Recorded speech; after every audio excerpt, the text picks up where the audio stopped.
Hi, and welcome to Off the Beaten Tracks, the only show on YouTube where nothing you do with a fork is against the law.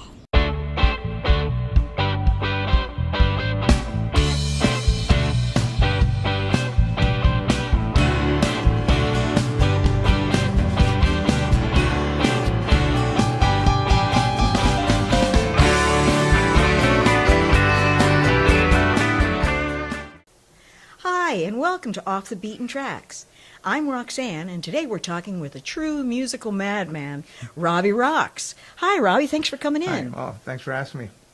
We're going to have a look at some of Robbie's albums, starting today with the first one, Construction Site. Now, when did you record this one?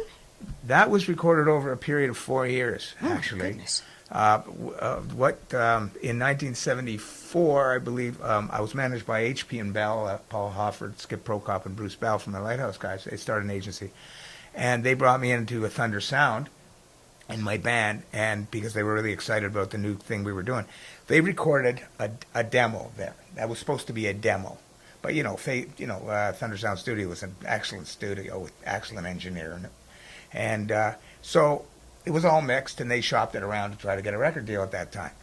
Nothing happened because it was so different than what we were doing. So what happened is that the tape sat around for quite a while. By that time, it was like 1976. I had started the horn band. I was playing live at the Midwich Cuckoo quite a bit down on Jarvis, if anybody remembers that place. Oh, I remember. We did a live recording down there, recorded by David Morrison, who at the time had the Skira on 4 tracks. So we had a really good live recording, and we took the recording that we did over at Thunder Sound. Then I picked up a manager, Jim McConnell, who was at the time who was managing a band called Horn and a Downchild Blues band, actually. And he decided to try to represent me, and he says, we got to put an album out. And so we got the tapes from Thunder Sound, because they were just sitting there in a vault. They were on the 2-inch masters. And then he got that together, and we went into Phase 1 studio with Alan Duffy, who was at the time helping produce. And Al Duffy, the A side is all Thunder Sound, and we added tracks to it. We even put horns on it. We added vocals on it because they were open tracks, right? There were 16 tracks. So what they did is they at the time Phase 1 was 16 tracks. They bounced a bunch of tracks around like they used to do back then before 24 track or any multi-track. And they added tracks to the first side, and then the B side was all done on 4 tracks, 4-track master, so it was a master of quarter inch. So then you bumped a bunch of track around to add more tracks, and we souped that up. So basically, we stitched together an album that turned out to be a really good sounding, interesting album. It just has a bunch of different interesting sounds coming out of it. When I was looking at the liner notes for this particular album, I noticed that there's a bunch of Theodores. M. Theodore, R. Theodore. Now, I know your real last name is Theodore. Are these other Theodores your brothers? Those are my brothers. John Theodore's keyboards, and my brother Michael Theodore. At the time, didn't play bass. He was younger than us, about 6 years. So Mike was playing percussion. He was very rhythmic. We were a very musical family. And so he was playing percussion. We just got him in there somehow. He was playing some shakers and percussion. So it was a real family affair. Yeah, it was very much a family thing. Very much a family thing with the 3 brothers. But then we had, on this also, we had a good friend of mine, John Hobbs, who became a good friend, and the late Gordy Hobbs died of leukemia really tragically about 2 years after that, was lead guitar on here. Well, this was released on Bent Records, which was a label that I had put together with my friend Alan Wayne Scott. My idea was to call it Bent Records. And right off the bat, Records on Wheels bought a whole whack. I think 1,000 of these were printed off the bat. And Records on Wheels took 1,000 of these. I mean, we went over to CFNY, which is a house at the time in Brampton, and we were greeted by Keith Alshaw, who happened to be putting the garbage out in the back. Like, that's what the radio station was back then. So, of course, Keith Alshaw hadn't heard of Robbie Rox yet, and so we left him at the back door near the garbage, looking at it, just amazed, going, oh, wow, okay, this is something I can dig my teeth into. And they did. He says, I'll play some cuts out of it tonight. Those were the good old days, right? I'll play some stuff tonight, and I'll turn it on to the other jocks. At the time, Dave Marsden was the head of that. I'll turn it on to Dave. And CFNY was just this fantastic station that did great for us and supported us for years. Now, you mentioned that you did have a single that came out prior to the... Well, this came out in 1976. Now, this was produced by Paul Hoffert and Bruce Bell from Lighthouse. At the time, we had broken up our relationship as management artist. And I called him up one day and I said, Paul, I got a horn band I want you to listen to, because I started a horn band. This was after I recorded that first band, the very first band that recorded at Thunder. He said, come down. So he came down and listened to it. It was a horn band, and of course he liked horn bands, because Lighthouse was a horn band. And he came down with Bruce Bell, and he came into the Factory Lab Theater, where we were actually recording down on Adelaide Street there. We got a really good deal to record in there. And he came down, and he says, I've never heard anything so good. He said, let's do a record. The A-side was doomed to a catchy tune, which we wanted to make a hit. So it had a hit potential.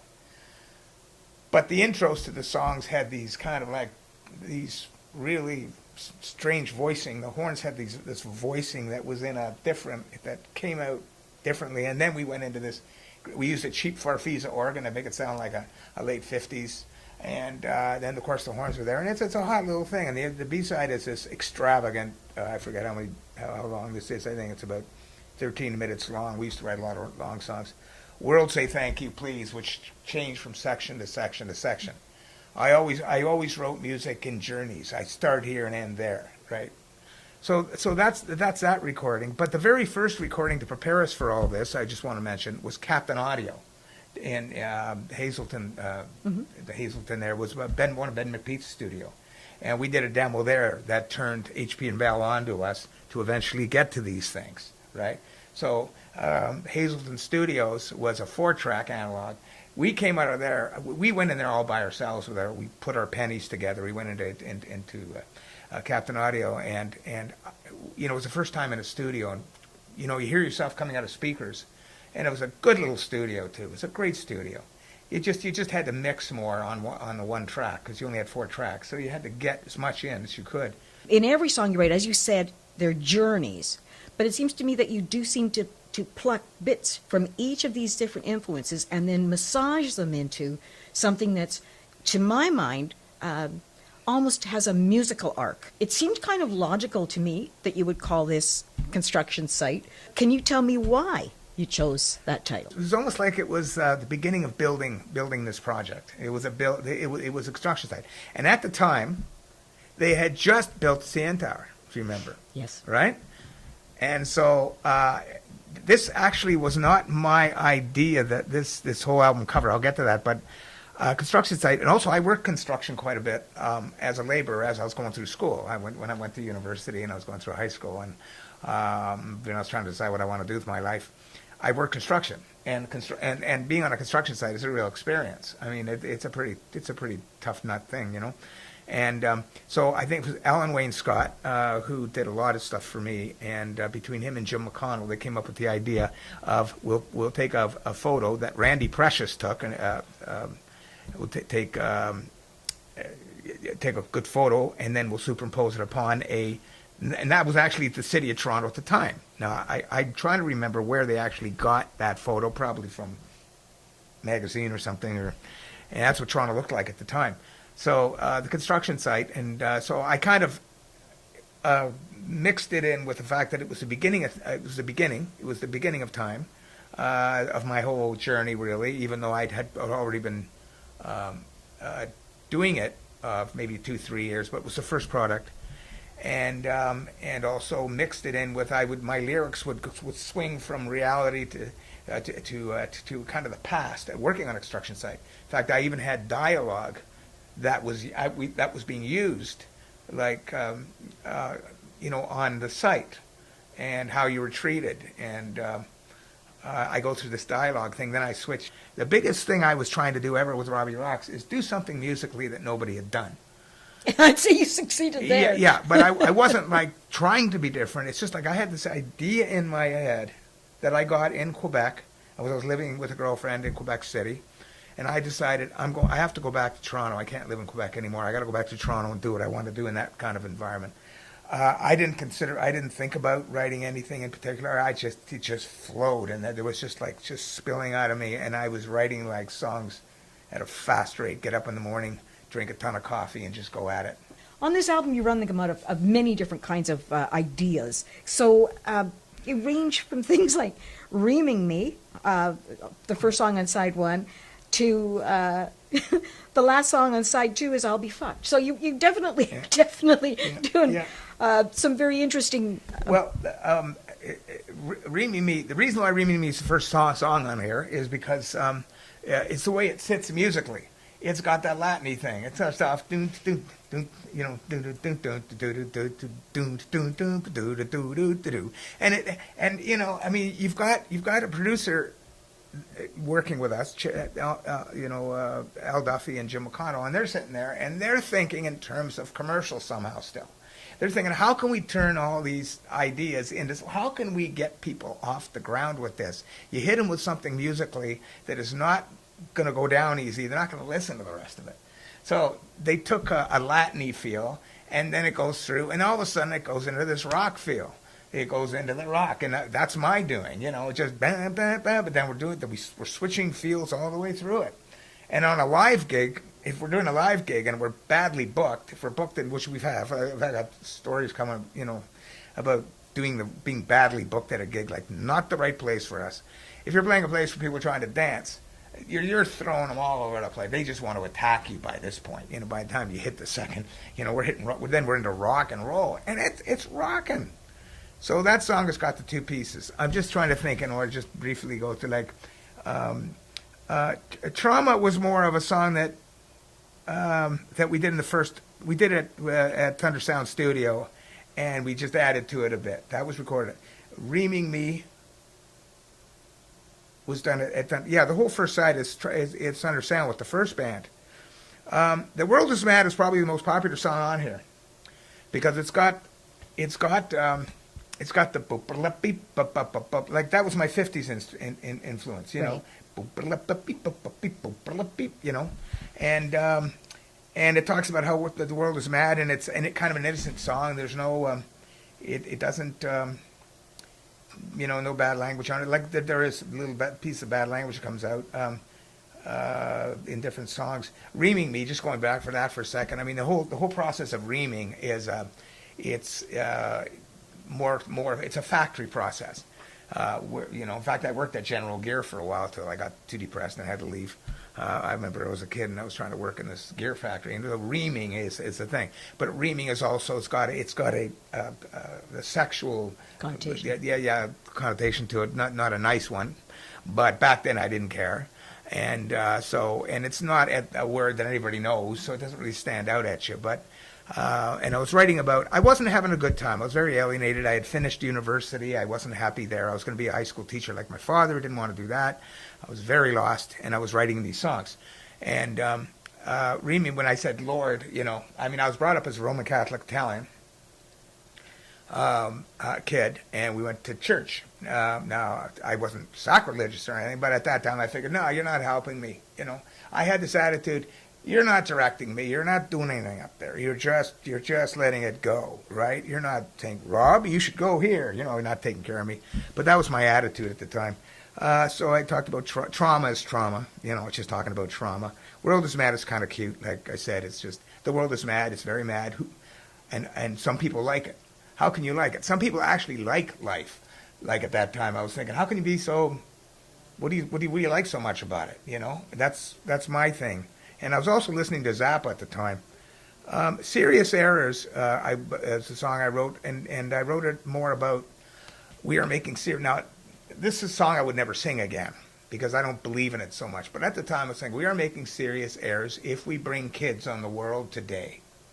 I just had this thing about it's not a good place to put kids. It's kind of I had a dark thing, I think comes from my mother's side a little bit. My mother was great. I mean, she was funny as hell, and so was my Italian grandmother, who was born in Alberona, Italy. But they had kind of a dark sense of humor. They were, and I think that side of it came out of me. I got a little of that. Imagine this, is just imagine a world that was perfect, and I write about that. And of course, this construction site that I was talking about, it's just a mixture of just construction and starting and construction site itself. Reynolds Excavation, I have a good old friend, Bob Reynolds, who started a business called Reynolds Excavation. It was I just wrote a song about it. Just an absurd. Well, it fits with the constructions. Yes, exactly. It's an absurd business he had. He was putting in septic tanks or something, and I helped him, and I almost got killed on the job once. So I wrote a song about it. World Say Thank You Please. It's just kind of one of those songs that is kind of, what is it? It's kind of hidden meanings. And of course, I'll Be Fucked If I Do, I wrote, actually when I was on the road. I was driving from Toronto. Our first gig was, we were doing an Eastern tour, and our gig was in Edmundston, New Brunswick, which is south of Rivière-du-Loup, about 100. Mm-hmm. And I was driving with the guys in the van, and I just thought about what I was doing, and we're going to enter into this club, and I don't know who's going to like it. I don't know how it's going to go over. And I got a whole story about that at some time, talk about. And I just wrote, but I'm going to do what I want to do. And people tell me to write hit songs, to do things, something that was a painful trip, that do something less painful.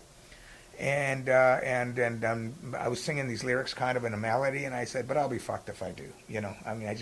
I just said, I don't care. I'm not going to give in to...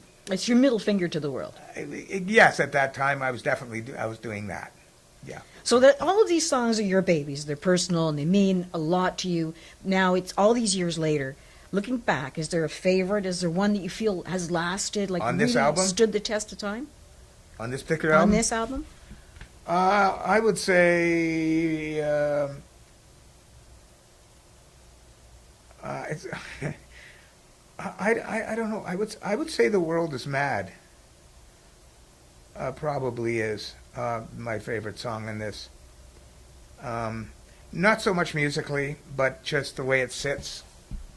Just a bit, because I think everybody can enjoy that song. I've had it remastered recently because it was going on to a page or a group, a sound. What do they call it? Site. It was going to a site. And it sits well on a site. Everybody likes it. Even now, it stands up. So back in the mid-'70s, it wasn't the same as it is today, where everybody gets their picture taken every time they look at a lunch plate. It was difficult to get any kind of video happening because it was still, like with the recording, it was still a very expensive process. But you were lucky in that in '76 you managed to get on Rainer Schwartz's wonderful musical program, and they videoed you performing songs from this album, including the title track. What was that like? I remember the first thing we did was is record, do a construction site. We did a whole 2 hours on Rainer Schwartz show. We did a whole 2 hours. I have the full thing actually. We did a first, and we went to record once, and I think we went in a different day to do another hour, and then they clipped it down from there. And Rainer was sitting there in the studio because he wanted to get an idea of what it is he was going to be, what it was, and who it was he was going to be interviewing. And then we do the Rainer Schwartz interview, and I just remember going into his interview dressed the way I was in this weird cutout tuxedo that I don't know whose idea was. It was half mine, or I can't remember now. It was just a weird, like a penguin suit tuxedo. Yeah, different colors. Open front, with my hairy chest hanging out and all that. So, and Rainer was good. I mean, he did his homework, and he's a very smart guy, and he was dealing with interesting things. So he asked me. I can't remember the questions he was asking me, but they were just intelligent questions about how did you get to this? Well, there was two things I took away from that construction site video, which now this is one was what somebody had written as a comment that they had never seen anybody successfully channel both Frank Zappa and Flo and Eddie simultaneously. Because there's such an interest, and the other thing I think that drawing on the Zappa thing, it was so interesting to watch the way you basically conducted your horn band. Well, the conducting thing, these guys were horn players, so they were used to conductors. I mean, they studied they studied at Humber, and they had teachers going like this. I didn't really have to conduct them as much as I did. but for some reason it's always very helpful. It's almost like the Toronto Symphony Orchestra. If you watch them playing, they're watching the conductor, their eyes are going back and forth to the page. And the conductor, sometimes you wonder, do they really have to watch the conductor? I think these guys have it together. They got good time. Their timing's good. They got the page in front of them. But I think it's a reassurance for them. I did the conducting mostly for show. I would, when I knew where all the cymbal shots, the drummer would hit the cymbal shots. It was like high energy music, so I would be doing the cymbal shots. I would direct the band and do this, and I do a lot of dynamics. We always talk dynamics, like bring it down, when there's lyrics being done, and bring it up. That's one thing that is important when you're conducting. You got to remind the band to come down sometimes. Even the most professional guys, they're just cooking away, Meanwhile, there's a singer there saying, "I got to deliver this show, and I need you to come down a notch. Otherwise, it's just going to sound like a locomotion." Just a train going, through it. So the conducting was a lot of it was show. A lot of it was show, and a lot of it was energy. It gave energy to the band, and they had an eye on me the whole time. And of course, beginnings and end. And some of these songs didn't have a definite ending to them. They could go on a few more bars, or if I felt like I wanted to hold my voice longer at the end, because I used to hold my voice like a high voice right to the end of the song, and then they would see a hint of me turning around, like the whole body language was very important. And turning around, they could see, he's coming to an end, thank God, come on, guys, 3 more minutes of anyway. So I'm turning around. You're turning around, but jumping, and it's just also, it just gives everybody. I think it's an energy injection of energy into the band. In fact, before we used to play a gig, we used to, how football players or hockey players go, yeah, come on, okay, let's beat these guys. Blah, blah, blah. We were all shooting each other up, like pretending we were shooting each other up with energy, We're going, going like this. Come on, let's go, let's do this. We're all going. We're all, we're roughing each other up. Let's get excited. Let's get energetic, and let's really throw this thing out there. So we were really, really an energetic band. I mean, we were so energetic, it was crazy.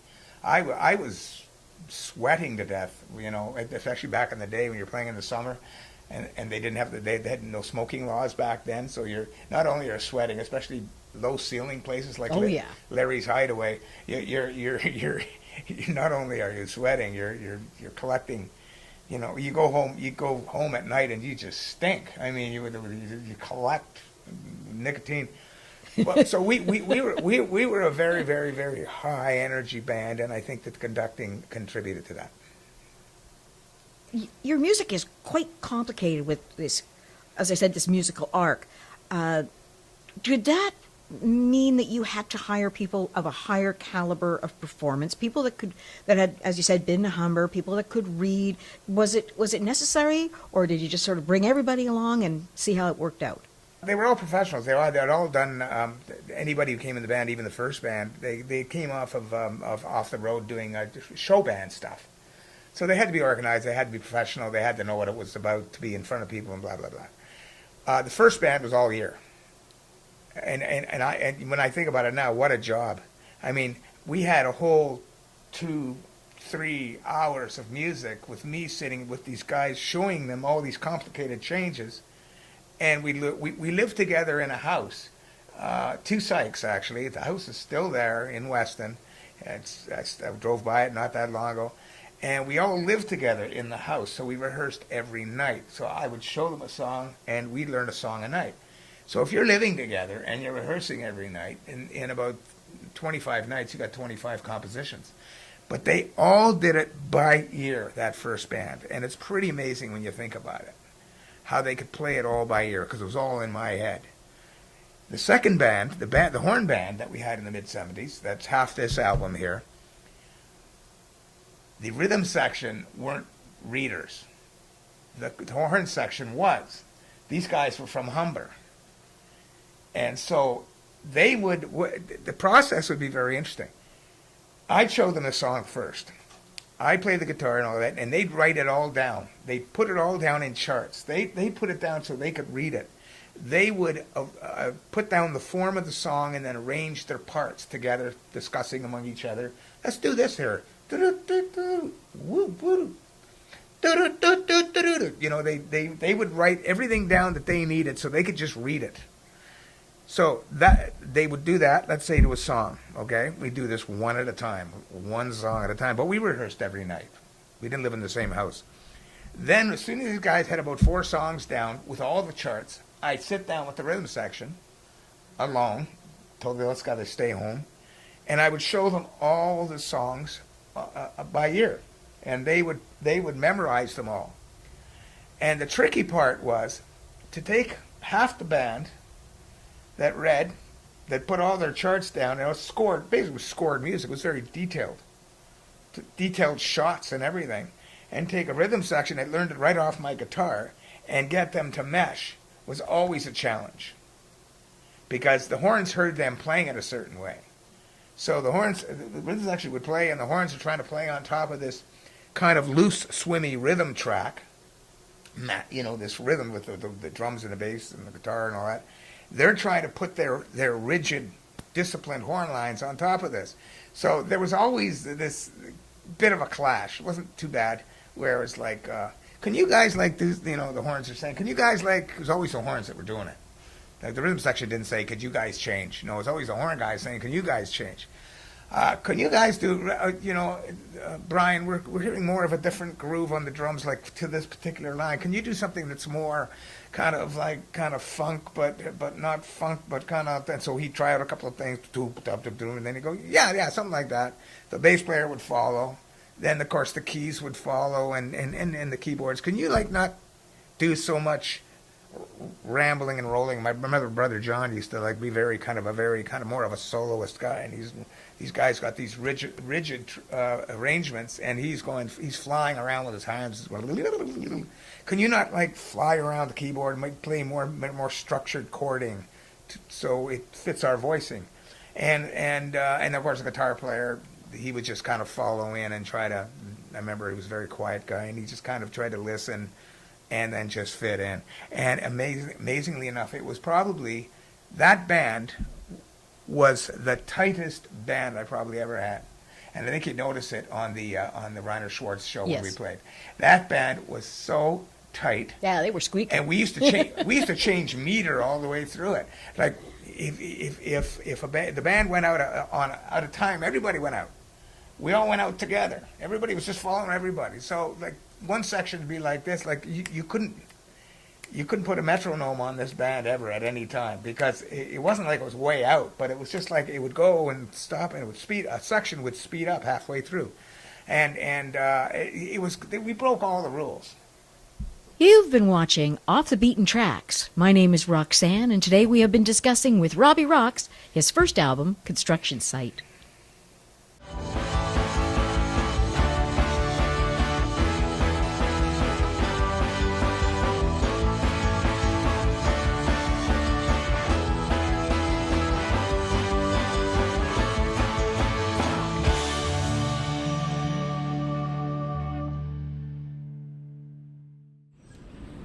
Do you suppose cats ever get pissed off? You know, having to do it doggy style.